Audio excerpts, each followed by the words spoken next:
सध्या मी नागपूरच्या दीक्षाभूमी चौकामध्ये आहे आणि इथे नवीन ट्रॅफिक सिग्नल बसवण्यात आलेले आहे। जर का तुम्ही बघितलं तर इंटेलिजंट ट्रॅफिक मॅनेजमेंट सिस्टीम अंतर्गत संपूर्ण शहरामध्ये नवीन ट्रॅफिक सिग्नल लावण्याचं काम सुरू आहे आणि महत्त्वाची गोष्ट की त्यांचं जे स्वरूप आहे ते आगळ्या वेगळ्या स्वरूपात आहे, त्यामुळे आकर्षणाचा केंद्र देखील आहे। जर का आपण बघितलं तर रेड लाईट आहे आणि रेड लाईटसोबत तिथे थांबा अशा प्रकारचा देखील सिग्नल ब्लिंक होताना दिसत आहे। मध्ये जे पण प्रवासी आहेत त्यांना चौकामध्ये किती वेळ थांबायचं ह्याचा अंदाज तिथे येतो आणि सोबतच थांबायचं आहे हा देखील एक मेसेज दिला जातो। आता बघितलं तर आपण ग्रीन सिग्नल लागलेला आहे, मध्ये प्रवाशांना इथं निघायचं आहे, चालकांना निघायचं आहे, तर टाईम सोबतच तिथे जाण्याचा मेसेज देखील दिला जात आहे। त्यामुळे एक वेगळ्या पद्धतीचं हे चित्र आपल्याला नागपूरच्या ट्रॅफिक सिग्नलच्या माध्यमातून पाहायला मिळत आहे आणि कुठेतरी या माध्यमातून नवीन पद्धतीची जी वाहतुकीची एक सिस्टीम डेव्हलप करण्याचा प्रयत्न केला जात आहे,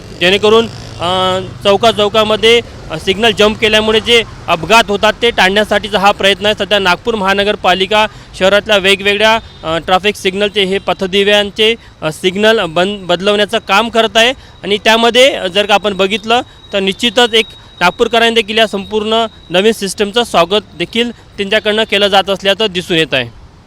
कॅमेरामॅन मिथुन आत्मनेसह तुषार कोहळे, एबीपी माझा, नागपूर। एबीपी माझा, उघडा डोळे बघा नीट।